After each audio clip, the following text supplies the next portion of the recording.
Assalaamu calaykum. Halkani waa kanaalka Daruuraha. Sidee buu u eg yahay dhawaqa meerayaasha? Muuqaalkeenna maanta waxaynu idinkugu soo gudbin doonaa qaabka uu u eg yahay dhawaqa meerayaasha. Dhabtii dhawaqa meerayaashu waa kuwo kala duwan, qaarkoodna ay argagax leeyihiin markaad maqlayso. Inta aanan muuqaalka u gudagelin, fadlan like saar si taasi ay nooga caawiso in muuqaalkan ay arkaan dad badan, ama share u dheh oo la sii wadaag saaxiibadaada kale ee Facebook. Mahadsanid. Miyay meerayaashu soo saari karaan dhawaaq? Waa su'aal xiiso leh oo na siinaysa aragti ku saabsan dabeecadda mowjadaha dhawaaqa.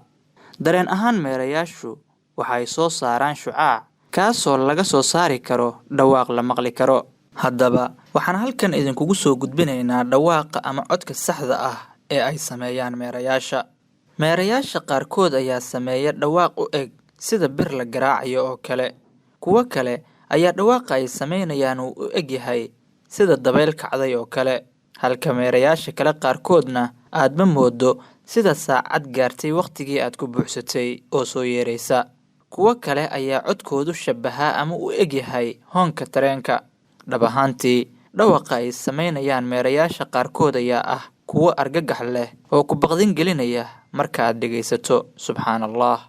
Haatan waxaan bilaabaynaa in aan soo gudbinno dhawaqa meerayaasha, iyadoo meero kastana magaciisa aan ku soo dulqori doono si aad u eegtid kan uu yahay midka codkaas cajiibka ah sameynaya. Waa kuwan ee inala dhagaysta dhawaaqyada kala duwan ee ay meerayaashu sameeyaan.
haddii aad dhammaysatay muuqaalkan waxa aad xusuusanaysaa in awoodaha Ilaahay ay yihiin kuwo aad u fara badan aadna u kala duwan. Allahu akbar.